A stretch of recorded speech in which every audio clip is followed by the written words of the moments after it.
السلام علیکم ورحمۃ اللہ تعالی وبرکاتہ۔ نحمده ونصلي ونسلم على رسوله الكريم، اما بعد فاعوذ بالله من الشيطان الرجيم، بسم الله الرحمن الرحيم۔ ان الله وملائكته يصلون على النبي يا ايها الذين امنوا صلوا عليه وسلموا تسليما، اللهم صل على سيدنا ومولانا محمد معدن الجود والكرم وآلہ الکرام وابنہ الکریم وبارک وسلم صلاۃ وسلاما علیک یا رسول اللہ صلی اللہ تعالی علیہ وسلم۔ روزے کا بیان جاری و ساری ہے، اس میں روزے توڑنے والی چیزوں کا بیان ہوا، اور وہ چیزیں جن سے روزہ نہیں ٹوٹتا ہے ان کا بھی بیان ہوا، اور کون سی صورتوں میں کفارہ واجب ہوتا ہے، یعنی روزہ توڑنے کی کون سی ایسی صورتیں ہیں جن میں کفارہ بھی واجب ہوتا ہے اور قضا بھی واجب ہوتی ہے، اور کون سی ایسی صورتیں ہیں جن میں صرف قضا واجب ہوتی ہے۔ یہ ساری تفصیلات بیان کی گئی۔ اب یہاں سے روزے کے مکروہات بیان کرتے ہیں، یعنی روزے کی حالت میں یہ چیزیں مکروہ ہیں، ناپسندیدہ ہیں، نہیں کرنی چاہیے، لیکن ان چیزوں سے روزہ ٹوٹتا نہیں ہے۔ روزہ توڑنے والی چیزیں تو اوپر وہ چیزیں اگر پائی جائیں گی تو ان سے روزہ ٹوٹے گا، لیکن مکروہات جو ہیں وہ روزے کی حالت میں مکروہ ہیں، ناپسند ہے۔ مکروہ کا مطلب یہ ہوتا ہے شریعت میں جس کو ناپسند کیا گیا ہو تو وہ نہیں کرنا چاہیے روزے کی حالت میں، لیکن اس سے روزہ نہیں ٹوٹتا۔ تو وہی کہتے ہیں کہ روزے کی حالت میں کتنی چیزیں مکروہ ہیں، تو اس کو بیان کرتے ہیں۔ نمبر 1، جھوٹ، چغلی، غیبت، گالی دینا، بیہودہ بات یعنی بے حیائی کی بات کرنا، یا فحش کلامی کرنا، جیسے جنسی تعلقات کے تعلق سے گفتگو کرنا، یہ، اور کسی کو تکلیف دینا، یہ چیزیں بھی ناجائز و حرام ہے۔ روزے میں اور زیادہ حرام، یعنی روزے کے باہر بھی یہ چیزیں حرام، جھوٹ بولنا، چغلی کرنا، غیبت کرنا، کسی کو تکلیف پہنچانا، گالی دینا، کسی کو مارنا پیٹنا، ناحق کسی کو قتل کر دینا، یہ جتنے بھی گناہ کبیرہ ہیں یہ روزے کے باہر بھی، روزے کی حالت نہ بھی ہو تب بھی حرام ہے، لیکن روزے کی حالت میں اور زیادہ حرام ہے۔ جیسے پہلے بھی بتایا گیا تھا کہ روزے کا مقصد ایک یہ بھی ہے کہ انسان گناہوں سے بچے، تو روزہ رکھنے کے باوجود گناہوں سے نہیں بچتا ہے تو یہ اور زیادہ سخت بات ہو جاتی ہے۔ تو یہ روزے کی حالت میں اور زیادہ حرام ہے، اور ان کی وجہ سے روزے میں کراہت آتی ہے، یعنی روزہ مکروہ ہو جاتا ہے۔ نمبر 2، روزہ دار کو بلا عذر کسی چیز کا چکھنا یا چبانا مکروہ ہے، یعنی بغیر کسی مجبوری کے کوئی چیز چکھنی نہیں۔ چکھنے کا مطلب جو ہمارے عرف میں چکھنا ہوتا ہے یہ وہ چکھنا مراد نہیں ہے، کیونکہ ہمارے عرف میں چکھنے کا مطلب یہ ہوتا ہے کہ ایک نوالا کھا لیا جائے اور اس کو پورا ہی مطلب پیٹ میں اتار دیا جاتا ہے، حلق کے نیچے اتار دیا جاتا ہے، تو یہ چکھنا مراد نہیں ہے، کیونکہ اگر اس طرح سے چکھے گا تو روزہ ٹوٹ جائے گا، وہ تو ہم سب جانتے ہیں۔ یہاں چکھنے سے مراد کیا ہے؟ صرف زبان پہ رکھنا، یعنی ٹیسٹ معلوم کرنے کے لیے، ذائقہ معلوم کرنے کے لیے کوئی چیز زبان پہ رکھی پھر اس کو تھوک دیا، اور بالکل بھی اس کا کوئی بھی ذرہ، کوئی بھی حصہ حلق کے نیچے نہیں گیا، تو اس کو چکھنا کہتے ہیں۔ چبانے کا بھی یہی مطلب ہے، یعنی صرف چبایا اور اس کے بعد اس کو تھوک دیا، پھینک دیا۔ اگر اس کو کھا لیتا ہے تو اس سے روزہ ٹوٹ جائے گا۔ تو یہاں چکھنا اور چبانا سے مراد کیا ہے کہ حلق سے نیچے نہیں گیا، صرف زبان پہ رکھا یا دانتوں کے درمیان تھا، پھر اس کو جو ہے کہ باہر نکال دیا، تو یہ عام حالات میں مکروہ ہے، کسی بھی چیز کا چکھنا یا چبانا۔ چکھنے کے لیے عذر یہ ہے، یعنی مجبوری، بلا عذر بتایا، یعنی بلا عذر ہے، کوئی مجبوری نہیں ہے تو مکروہ ہے، لیکن اگر کوئی مجبوری ہے، عذر ہے، تو عذر کون سا ہے وہ بیان کرتے ہیں۔ مثلا عورت کا شوہر یا باندی غلام کا آقا بد مزاج ہے کہ نمک کم و بیش ہوگا تو اس کی ناراضگی کا باعث ہوگا، اس وجہ سے چکھنے میں حرج نہیں۔ یہ بات پہلے سوالات کے سیشن میں بیان کی گئی تھی کہ شوہر بڑا بد مزاج ہے، بہت غصے والا ہے، وہ کھانے میں کبھی بھی تھوڑا بہت ادھر ادھر ہو جاتا ہے، نمک کم زیادہ ہو جاتا ہے یا مسالہ کم زیادہ ہو جاتا ہے تو چلاتا ہے اور غصے کا مظاہرہ کرتا ہے، یہ سب باتیں ہوتی ہیں۔ تو ایسی صورت میں اس کی ناراضگی سے بچنے کے لیے، اس کے غصے سے بچنے کے لیے چکھنے کی اجازت ہوگی۔ اسی طرح باندی غلام ہے تو باندی غلام جو کہ آقا کی خدمت کرتے ہیں، اور بعض اوقات باندی جو ہوتی ہے وہ بھی آقا کے لیے کھانا وغیرہ تیار کرتے ہیں، غلام بھی بعض اوقات اپنے آقا کے لیے کھانا تیار کرتے ہیں، تو اس میں بھی اس طرح کے کچھ معاملات ہوئے تو ان کو بھی چکھنے کی اجازت ہوگی۔ اب تو باندی غلام کا زمانہ ہے ہی نہیں، تو یہ عورت والی مثال جو ہے کہ وہ سیٹ ہوگی کہ اس کا شوہر بد مزاج ہو تو اس کو اجازت ہوگی۔ چبانے کے لیے عذر یہ ہے کہ اتنا چھوٹا بچہ ہے کہ روٹی نہیں کھا سکتا اور کوئی نرم غذا بھی وہاں پر موجود نہیں جو اسے کھلائی جائے، بچے کو ہم جو سخت والی غذا ہوتی ہے وہ نہیں کھلا سکتے، کیونکہ وہ حلق سے وہ چبانے کی اس کے اندر اتنی طاقت نہیں، یا تو دانت ہی نہیں ہوتے، بعض اوقات ایسا ہوتا ہے، تو اس کو چبا کر کھلایا جاتا ہے۔ ہم جو ہے کہ اپنے دانت میں چباتے ہیں، ماں باپ جو ہوتے ہیں وہ چباتے ہیں، پھر وہ چبایا ہوا حصہ اس کو نرم کرنے کے بعد اس کے منہ میں دیا جاتا ہے۔ تو وہاں پر اب کوئی دوسری غذا بھی موجود نہیں ہے، اور دودھ پینے کا زمانہ بھی ختم ہو چکا ہے کہ اب دودھ پلانا جائز ہی نہیں، 2 سال کے بعد دودھ پلانا بچے کو جائز نہیں ہوتا ہے، تو اور اگر پلائے گی ماں تو گنہگار ہوگی، تو اس کے بعد وہ دوسرے کھانے کھلائے جائیں گے، دوسرا دودھ یا دوسری کوئی چیز جو ہے کہ وہ کھلائی پلائی جائے۔ ایسی صورت میں مان لیجئے کہ اب وہ وہاں پر جو چیز جیسے روٹی موجود ہے، اب روٹی کو جو ہے کہ ڈائریکٹ کھلائیں گے، وہ چبانے کی صلاحیت نہیں ہے اس کے اندر، تو وہ اگر پوری روٹی نگل جائے گا تو اس کی وجہ سے تکلیف ہوگی، گلے میں پھنس جائے گی یا اندر پیٹ میں جانے کے بعد جو ہے کہ نقصان کرے گی، تو اس کو چبا کر کھلایا جاتا ہے۔ تو ایسی صورت میں یہ چبانے کے لیے عذر ہوا کہ اپنے منہ میں چبا کر، اگرچہ روزہ رکھا ہوا ہے، چبا کر اس کو بچے کو کھلایا جائے، اور شرط یہ ہے کہ اس کا کوئی بھی ذرہ ہمارے حلق میں نہیں جانا چاہیے، اس طرح اس کو کھلایا جائے۔ نہ حیض و نفاس والی یا کوئی اور بے روزہ عورت وہاں پر ایسی ہے یا کوئی دوسرا شخص ہے جو اسے چبا کر دے دے، تو بچے کے کھلانے کے لیے روٹی وغیرہ چبانا مکروہ نہیں۔ اگر حیض و نفاس والی کوئی عورت ہے تو ظاہر سی بات ہے حیض و نفاس والی عورت کے لیے روزہ رکھنا جائز نہیں ہے، حیض و نفاس والی عورت روزہ نہیں رکھ سکتی ہے اور نمازیں بھی نہیں پڑھنی ہے، تو ان کے لیے یعنی حیض و نفاس کے اندر جو نمازیں چھوٹ گئی ہے ان کی قضا تو نہیں ہوتی ہے، لیکن جو روزے چھوٹے ہیں ان کو بعد میں قضا رکھنی پڑے گی، پاکی کے ایام میں ان کو قضا رکھنی پڑے گی رمضان کے بعد۔ تو اگر ایسی کوئی عورت ہے تو اس نے روزہ رکھا ہوا ہی نہیں ہے تو اس کے لیے تو چبانے میں کوئی بھی حرج نہیں ہے، وہ چبا کر دے دے، لیکن یہ اس وقت ہوتا ہے کہ جب وہاں پہ کوئی بھی موجود نہیں، وہ صرف روزہ دار ہی موجود ہے اور کوئی دوسرا نرم کھانا بھی موجود نہیں، تو پھر یہ مجبوری ہے، تو ایسی صورت میں اجازت ہوگی۔ چکھنے کے وہ معنی نہیں جو آج کل عام محاورہ بن گیا، یعنی عوام میں مشہور ہے، یعنی کسی چیز کا مزہ دریافت کرنے کے لیے اس میں سے تھوڑا سا کھا لینا کہ یوں ہو تو کراہت کیسی روزہ ہی جاتا رہے گا، یعنی کھا لیا حلق کے نیچے اتار دیا تو روزہ ہی ٹوٹ جائے گا، بلکہ کفارے کے شرائط پائے جائیں تو کفارہ بھی لازم ہوگا، یعنی جان بوجھ کر قصدن کھا رہا ہے، کوئی مجبوری نہیں ہے، اور یہ نوالا اٹھا کے کھا لیا چکھنے کی نیت سے، تو قصدن اگر یہ کر رہا ہے ایسا کوئی بھی مجبوری نہیں ہے تو کفارے کے شرائط پائے جائیں گے، تو ایسی صورت میں کفارہ بھی واجب ہو جائے گا۔ اور بلکہ چکھنے سے مراد یہ ہے کہ زبان پر رکھ کر مزہ دریافت کر لے، ذائقہ معلوم کر لے، وہی مقصد ہوتا ہے، اور پھر اسے تھوک دیں، اسے باہر نکال کر پھینک دے، اور اس میں سے حلق میں کچھ نہ جانے پائے، جو پوری تفصیل اوپر بیان ہوئی۔ نمبر 3، عورت کا بوسہ لینا اور گلے لگانا اور بدن کو چھونا مکروہ ہے۔ بدن کو چھونے کا مطلب بغیر کسی حائل کے، درمیان میں کپڑا وغیرہ کچھ بھی نہیں ہے اور بدن کو چھو رہے ہیں، تو یہ مکروہ ہے روزے کی حالت میں، کیونکہ یہ ساری چیزیں جو ہیں یہ جماع کے اسباب ہوتے ہیں، یہ ساری چیزیں جماع کی طرف، ہم بستری کی طرف لے جانے والے ہوتے ہیں، تو ان کی وجہ سے اندیشہ ہوگا کہ انزال ہو جائے گا یا جماع میں مبتلا ہو جائے گا، اور ہونٹ اور زبان چوسنا روزے میں مطلقاً انزال اور جماع کا اگر ڈر ہو یا نہ ہو دونوں صورتوں میں مکروہ، کیونکہ اس میں اور زیادہ خطرہ ہو جاتا ہے، تو یہ ساری چیزیں روزے کی حالت میں نہیں کرنی چاہیے۔ اور مباشرت فاحشہ بھی مکروہ ہے، اور مباشرت فاحشہ کا مطلب بھی وہی ہے کہ عورت کے جسم کو اپنے جسم سے ٹچ کرنا، مس کرنا، اس حالت میں کہ درمیان میں کوئی چیز نہ ہو، کپڑا بھی نہ ہو اور کوئی بھی چیز نہ ہو، تو یہ بھی مکروہ ہے، کیونکہ اس سے یہ ساری چیزیں جو ہے کہ یہ اسباب ہیں، یہ برانگیختہ کرنے والے ہیں ہم بستری کی طرف، کیونکہ ہم بستری روزے کی حالت میں جائز نہیں ہے، اور اگر کر لیتے ہیں تو روزہ ٹوٹ جاتا ہے اور بعض اوقات اس میں کفارہ بھی واجب ہو جاتا ہے، تو اس وجہ سے ان ساری چیزوں سے بھی بچنا چاہیے جو اس کے اسباب ہیں۔ فسد کھلوانا، پچھنے لگوانا مکروہ نہیں ہے جبکہ ضعف کا اندیشہ نہ ہو، جو ہجامہ کرواتے ہیں، خون نکلواتے ہیں، جسم کے اندر سے خون نکلواتے ہیں، تو اگر کمزوری کا اندیشہ ہے تو مکروہ ہے، خون نکلوائے گا تو کمزوری آ جائے گی اور روزہ مکمل نہیں کر پائے گا، اتنا کمزور ہو جائے گا، تو ایسی صورت میں مکروہ ہے، لیکن اگر کمزوری آنے کا اندیشہ نہیں ہے تو اجازت ہے، کروا سکتے، جبکہ کوئی اس کا صحیح مقصد ہو، یہ کوئی بیماری ہے یا کوئی جو ہے اس کا صحیح فائدہ ہے، تو ایسی صورت میں بغیر فائدے کے صرف ایسے ہی شوقیہ طور پر اس کی ویسے بھی اجازت نہیں ہے، تو یہ بات ذہن میں رہنی چاہیے۔ اور جیسے ابھی ہم اپنے زمانے کے اندر بعض اوقات جیسے کہ کوئی بیماری ہو گئی اور اس میں اب ہمیں ضرورت پیش آ گئی خون ٹیسٹ کروانے کی، بلڈ ٹیسٹ کروانے کی ضرورت پیش آ جاتی بعض اوقات، تو اب روزے کی حالت میں اب ویسے تو اگر ہم صبر کر سکتے ہیں ڈاکٹر سے بات کر کے بھائی ہم مغرب کے بعد آئیں گے، تو اس میں تو کوئی حرج نہیں، مغرب کے بعد بھی جا سکتے ہیں، اور دواخانے ایسے وقت میں کھلے بھی رہتے ہیں، یا جو دواخانہ کھلا وہاں پر جائیں، تو یہ مغرب کے بعد بھی کروائے جا سکتے ہیں، بہتر یہ، لیکن اگر ضرورت ایسی پیش آ گئی کہ اب کروانا ہی پڑ رہا ہے، مان لیجیے روزے کی حالت ہی میں کروانا پڑ رہا ہے، تو ایسی صورت میں خون نکلوانے کی اجازت ہوگی جبکہ کمزوری کا اندیشہ نہ ہو، کیونکہ بعض اوقات اتنا زیادہ خون نکال لیا جاتا ہے کہ اس سے پھر کمزوری آ جاتی ہے، چکر آنے لگ جاتے ہیں وقت پر، پھر جو آئس کریم کھانے کا مشورہ دیتے ہیں وہ دیگر جو ہے چیزوں کا مشورہ دیتے ہیں وہ لوگ، تو ایسی صورت میں اگر کمزوری آ جانے کا اندیشہ ہو تو پھر خون نہیں نکلوانا چاہیے، اگر نکلوا لیتے ہیں روزہ نہیں ٹوٹے گا۔ اور اندیشہ ہو تو مکروہ ہے، یعنی کمزوری کا اندیشہ ہو تو مکروہ ہے، اسے چاہیے کہ غروب تک مؤخر کرے، یعنی غروب آفتاب کا انتظار کرے، اور غروب آفتاب ہو جائے یعنی مغرب کا وقت ہو جائے، مغرب کی نماز پڑھنے کے بعد پھر جا کر ڈاکٹر کے پاس جو بھی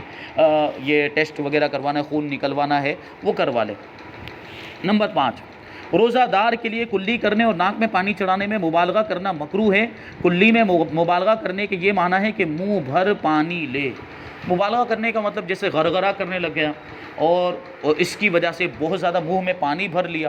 اب ظاہر سی بات غرغرہ کرے گا منہ کو اوپر اٹھا کر تو حلق کے اندر پانی جانے کا اندیشہ زیادہ ہو جاتا ہے، اور ایسی صورت میں اگر حلق میں پانی چلا گیا تو روزہ ٹوٹ جائے گا۔ اس وجہ سے مبالغہ نہ کیا جائے کلی کرنے میں۔ اسی طرح ناک میں پانی چڑھانے میں، یعنی بہت زیادہ تیزی کے ساتھ ناک میں بہت طاقت کے ساتھ پانی کو نہیں کھینچنا چاہیے، کہ ایسی صورت میں اگر وہ پانی دماغ تک پہنچ گیا یا ریٹرن ہو کر واپس ہو کر وہ حلق میں پہنچ گیا تو ایسی صورت میں روزہ ٹوٹ جائے گا۔ اس لیے مبالغہ نہ کیا جائے، ہلکا سا پانی ناک میں چڑھا دیا جائے کہ اس کا جو ظاہری حصہ ہے وہاں تک پانی پہنچ جائے اور اوپر تک پانی نہ جانے پائے۔ اسی طریقے سے کلی کرنے میں بھی اس بات کی احتیاط کرنی چاہیے کہ حلق میں پانی نہ پہنچنے پائے، اس لیے مبالغہ کرنے سے منع فرمائیں۔ نمبر 6، روزہ دار کو استنجا کرنے میں مبالغہ کرنا بھی مکروہ ہے، کیونکہ استنجا کرنے میں بھی مبالغہ کرے گا تو ممکن ہے کہ پانی کے قطرات اندر چلے جائیں پیچھے کے مقام کے اندر، اور اگر وہ جو حقنہ رکھنے کی جگہ تک پانی پہنچ گیا ہے، جو تقریباً 1 انچ کا فاصلہ ہوتا ہے، وہاں تک اگر پانی پہنچ گیا تو روزہ ٹوٹ جائے گا، تو اس بات کا بھی خیال رکھنا ہے۔ یعنی اور دنوں میں حکم یہ ہے کہ استنجا کرنے میں نیچے کو زور دیا جائے، اور روزے میں یہ مکروہ ہے۔ نمبر 7، منہ میں تھوک اکٹھا کر کے نگل جانا بغیر روزے کے بھی ناپسند ہے اور روزے میں مکروہ ہے۔ جیسے فرمایا گیا تھا کہ روزے کی حالت میں منہ کے اندر تھوک آیا، اس کو نگل دیا تو روزہ نہیں ٹوٹے گا، لیکن تھوک کو جمع کر رہا ہے، پورا منہ بھر لیا، اب اس کو نگل رہا ہے تو یہ مکروہ ہے، ایسا نہیں کرنا چاہیے، اس کی اجازت نہیں، اور یہ تو عام حالت میں روزے کے علاوہ دوسری حالت میں بھی مکروہ ہے، اچھا نہیں سمجھا جاتا اس کو، اور لوگ اس سے گھن محسوس کرتے ہیں کہ اگر منہ میں پورا تھوک جمع کر لیا پھر اس کو نگل رہا ہے تو یہ اچھی بات نہیں مانی جاتی۔ نمبر 8، رمضان کے دنوں میں ایسا کام کرنا جائز نہیں جس سے ایسا ضعف آ جائے، یعنی ایسی کمزوری آ جائے کہ روزہ توڑنے کا ظن غالب ہو جائے، یعنی اب روزہ توڑنا پڑ جائے، روزہ توڑنے کی نوبت آ جائے، تو ایسا کوئی بھی کام نہیں کرنا چاہیے جس کی وجہ سے کمزوری آئے، جیسے بھی بتائے خون نکلوانے کی وجہ سے کمزوری آ جائے گی، یا دوسرا کوئی ایسا کام کر رہے ہیں جیسے اور بہت زیادہ کوئی محنت و مشقت کا کام کر لیا اب جس کی وجہ سے کمزوری آ جائے گی۔ نارمل جو ایسے کام جو محنت و مشقت کے کام ہوتے ہیں، نارمل محنت یا جو محنت کا عادی ہے وہ کر رہا ہے تو اس کو کچھ فرق نہیں پڑتا ہے، تو ایسی صورت میں اجازت ہوگی، تو اس کے علاوہ دوسرا ایسا کوئی کام نہیں کرنا چاہیے جس کی وجہ سے روزہ کا جو ہے کہ توڑنا پڑ جائے۔ لہٰذا نان بائی کو چاہیے کہ دوپہر تک روٹی پکائے، پھر باقی دن میں آرام کرے۔ نان بائی مطلب روٹی بنانے والا، وہ روٹی بنانے والا جس کا پیشہ ہو روٹی بنانے کا، جیسے ہمارے عام طور پر بھٹیارے وغیرہ ہوتے ہیں، بعض اوقات روٹیاں بنانے کی ضرورت پیش آتی ہے تو وہ بھٹیارے روٹیاں بناتے ہیں، اور اب پوری بہت زیادہ لوگوں کی دعوت، سینکڑوں لوگوں کی دعوت ہے مثال کے طور پر، بہت زیادہ روٹیاں بنانی پڑے گی، یا اگر وہ کاروبار ہی روٹی کا کرتا ہے تو اس کو روٹیاں بیچنی ہوتی ہے تو وہ بہت زیادہ روٹیاں بناتا ہے روزانہ، مثال کے طور پر 500 روٹی کا ٹارگیٹ ہے اس کا بنانے کا، تو وہ روزانہ اتنی ساری روٹیاں بنائے گا اور روزے کی حالت میں بنائے گا، اور اس میں ظاہر سی بات چولہے کے سامنے بیٹھنا پڑے گا، چولہے کی گرمی ہوگی تو اس کی وجہ سے اور کمزوری آئے گی، اس وجہ سے اس کے لیے حکم بیان کر رہے ہیں کہ وہ دوپہر تک میں ہی روٹیاں بنا کر فارغ ہو جائے اور باقی کے حصے میں وہ آرام کرے۔ تو اسی طرح وہ لوگ بھی جو محنت و مشقت کا کام کرتے ہیں وہ رمضان کے دنوں میں اپنے محنت کا جو معاملہ ہے وہ تھوڑا کم کریں، تاکہ محنت تھوڑی کم کرنی پڑے، مشقت تھوڑی کم برداشت کرنی پڑے، جس کی وجہ سے روزے میں کمزوری نہ آئے، یہ کر سکتے ہیں تو ایسا کریں۔ اور ہوتا بھی عام طور پر کیونکہ روزے کا جو وقت ہے وہ مغرب تک ختم ہو جاتا ہے تو عصر تک اپنے سارے کام کاج سے فارغ ہو کر لوگ اپنے گھروں میں پہنچ جاتے ہیں، پھر عصر کے بعد سے روزے کی تیاری شروع ہو جاتی ہے، اچھی چیز ہے، ایسا کرنا بھی چاہیے، اور دوپہر میں تھوڑی دیر آرام کر لیں تو اور بہتر ہے، تو اس طرح جو ہے کہ وہ کمزوری آنے والی ہوگی وہ نہیں آئے گی۔ تو یہ نان بائی کے بارے میں، روٹی بنانے والے کے بارے میں بتایا، یہی حکم معمار اور مزدور اور مشقت کے کام کرنے والوں کا بھی ہے، جو بھی بیان کیا۔ معمار مطلب جو بلڈنگ عمارتیں بنانے کا کام کرے، جس کو وہ کڑیا کہتے ہیں اپنی گجراتی زبان کے اندر، کڑیا جو ہوتے ہیں وہ، اور ان کے ساتھ کام کرنے والے مزدور ہوتے ہیں جن کو بوجھ اٹھانا پڑتا ہے، ادھر سے ادھر سامان لے کر لاد کر ادھر ادھر لانا لے جانا ہوتا ہے، اور اسی طرح اور مشقت کے محنت والے کام کرنے والے کے زیادہ ذوق کا اندیشہ ہو تو کام میں کمی کر دیں کہ روزہ ادا کر سکیں، رمضان کے اندر کام میں کمی کرتے، بلکہ حدیث شریف میں فرمایا گیا کہ اگر کسی کا غلام ہے اور وہ غلام سے کم کام لے، کم خدمت لے رمضان کے اندر، یہ سوچ کر کہ غلام مسلمان ہے، مسلمان غلام ہی کی بات چل رہی ہے، اس نے روزہ رکھا ہے تو روزہ رکھنے کی وجہ سے اگر میں زیادہ خدمت لوں گا تو اسے تکلیف ہوگی، تو اگر یہ سوچ کر اپنے غلام سے کم خدمت لیتا ہے تو اس کے گناہوں کی بخشش ہو جائے۔ اس کے گناہوں کی مغفرت، آقا کے گناہوں کی مغفرت، یہ اچھی نیت ہے۔ تو اس طرح جو ہے کہ اگر کوئی سیٹھ بھی ہے اور کوئی باس ہے اور اپنے مزدوروں سے، اپنے امپلائی سے، ملازمین سے کم کام لیتا ہے اور اس نیت سے کم کام لیتا ہے کہ مسلمان ہیں اور وہ خود بھی مسلمان ہے، تو پھر اس کا فائدہ اسے پہنچے گا، اس کا ثواب ملے گا۔ نمبر 9، سحری کھانا اور اس میں تاخیر کرنا مستحب ہے۔ دیکھیں تاخیر کرنا یعنی جو آخری وقت ہوتا ہے صبح صادق کا وقت، اس سے پہلے اور سحری کا جو ہے وہی اصل اور مستحب وقت ہے، مگر اتنی تاخیر کرنا بھی مکروہ ہے کہ صبح صادق ہو جانے کا شک ہو جائے، صبح طلوع ہو جانے کا شک ہو جائے۔ ابھی ہمارے یہاں تو جو ہے کہ وقت مقرر ہوتا ہے، تقویم اور جو نظام الاوقات تیار ہے اس میں صبح صادق کا وقت لکھا ہوتا ہے، اور کارڈ بھی چھپتے ہیں رمضان کے ایام میں خاص طور پر، اور کارڈ میں بھی سحری کا جو ہے کہ ٹائم کب ختم ہونے والا ہے وہ لکھا ہوا ہوتا ہے، اور احتیاطاً 5 منٹ پہلے ہی کا وقت لکھا ہوا ہوتا ہے۔ تو جو صحیح وقت ہوتا ہے وہ تقویم میں لکھا ہوا ہوتا ہے کہ یہ آخری وقت ہے بالکل۔ تو اور ہمارے پاس گھڑی بھی موجود ہے، گھڑی کی تو بہت زیادہ فراوانی ہے اب تو، کہ ہر جگہ گھڑیاں موجود ہیں، تو ٹائم دیکھا جا سکتا ہے، گھر میں بھی ہوتی ہے، ہاتھ میں بھی پہنے ہوئے ہوتے ہیں، تو ٹائم دیکھا جا سکتا ہے۔ تو اسی صورت میں اتنی زیادہ دشواریاں نہیں ہیں، ہمیں معلوم ہے کہ یہ صبح صادق کا آخری وقت ہے، تو اس سے پہلے 2-4 منٹ پہلے ہم کھانے کو موقوف کر دیں، تو یہ بات ہونی چاہیے۔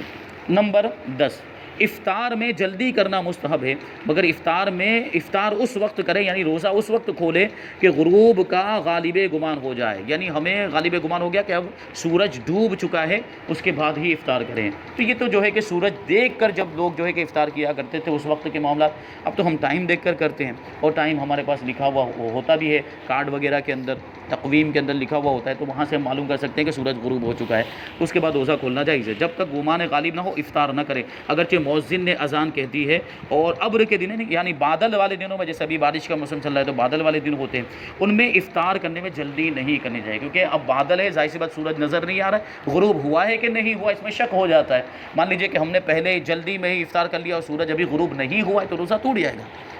یہ بھی اس وقت کے احکام ہے جب کہ سورج دیکھ کر روزہ کھولا جاتا تھا، سورج غروب ہوا کہ نہیں وہ دیکھا جاتا تھا، لیکن اب تو ہمارے پاس ٹائم ہے، گھڑی ہے، موجود ہے سب، تو ٹائم دیکھ کر اب تو اگرچہ بادل موجود ہے لیکن ٹائم دیکھ کر ہم روزہ افطار کر سکتے ہیں، کوئی حرج نہیں ہے۔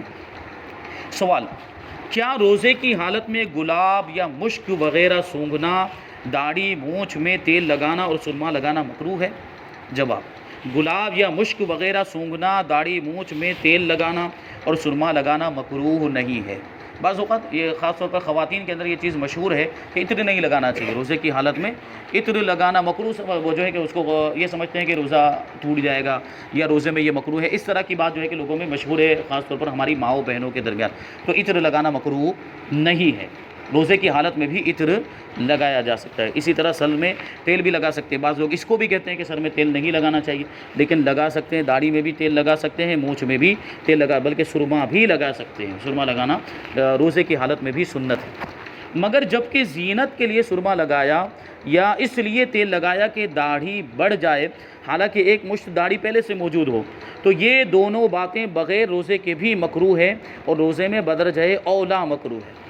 دیکھیے اب داڑھی ایک مشت ہے، ایک مشت سے زیادہ داڑھی جو ہے کہ یہ سنت نہیں ہے، ایک مشت تک داڑھی رکھنا، ایک مٹھی کے برابر داڑھی رکھنا، اور پھر اتنی بڑی ہو جائے کہ پھر دیکھنے میں اچھی نہ لگے تو اس کی بھی اجازت نہیں ہے، اس کو کاٹ کے ایک مشت کے برابر کر دیا جائے۔ تو اس نیت سے تیل لگا رہا ہے یا اس نیت سے جو ہے کہ وہ بتایا داڑھی کے اندر تیل لگایا تو اس کو مکروہ فرمایا۔ آگے کہتے ہیں کہ کیا روزے کی حالت میں مسواک کرنا مکروہ ہے؟ تو جواب، روزے کی حالت میں مسواک کرنا مکروہ نہیں ہے، بلکہ جیسے اور دنوں میں سنت ہے روزے میں بھی سنت ہے، روزے میں بھی مسواک کر سکتے ہیں۔ مسواک خشک ہو یا تر ہو، سوکھ گئی ہو یا بھیگی ہو، دونوں صورتوں میں، اگرچہ پانی سے تر کی ہو، زوال سے پہلے کرے یا زوال کے بعد کرے، کسی وقت بھی مکروہ نہیں ہے۔ البتہ اس بات کا خیال رکھنا چاہیے کہ مسواک کرتے وقت اس کے جو ذرات ہوتے ہیں، اس کے جو ریشے ہوتے ہیں وہ حلق میں نہیں جانے چاہیے، یا اس کا رس جو ہوتا ہے وہ بھی حلق کے نیچے نہیں جانا چاہیے، وہ سب کچھ باہر تھوک دے تو ایسی صورت میں اس کی اجازت ہے۔ اکثر لوگوں میں یہ مشہور ہے کہ دوپہر کے بعد روزے دار کے لیے مسواک کرنا مکروہ ہے، یہ ہمارے مذہب کے خلاف ہے، یہ دوسرے ائمہ کا مذہب ہے۔ ہمارے مذہب میں زوال سے پہلے بھی مسواک کی جا سکتی ہے، زوال کے بعد بھی مسواک کر سکتے ہیں، عصر کے بعد بھی مسواک کر سکتے ہیں۔ اس کی اصل وجہ یہ ہے کہ دوسرے ائمہ نے وہ حدیث پاک پر عمل کرتے ہوئے یہ جو ہے کہ قول اختیار کیا ہے، جس میں یہ ارشاد فرمایا کہ روزے دار کے منہ کی بو اللہ کے نزدیک مشک سے بھی زیادہ بہتر ہے،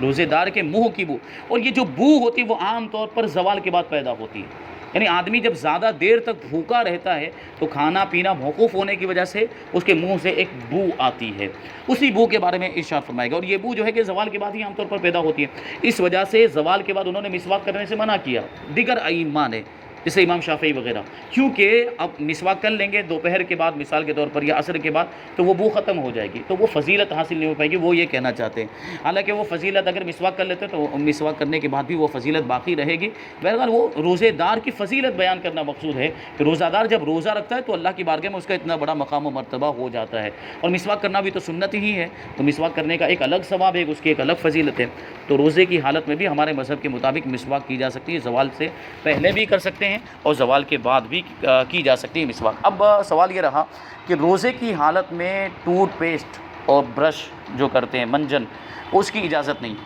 وہ نہیں کرنا چاہیے، وہ مکروہ فرمایا گیا، اور اس کے عام طور پر جو ہے کہ اس کے کچھ نہ کچھ ذرا جو ہے کہ حلق کے نیچے پہنچ جاتے ہیں، اور اگر ایسا ہوا تو روزہ ٹوٹ جائے گا۔ اسی وجہ سے بہتر یہ ہے کہ اگر اس کا استعمال کر رہے ہیں، یہ مسلمان ہے تو ہمیں تو مسواکی کا استعمال کرنا چاہیے، لیکن مان لیجیے ٹوتھ پیسٹ وغیرہ کا استعمال کر رہے ہیں، لاکھوں کوششیں کر لیں وہ لوگ،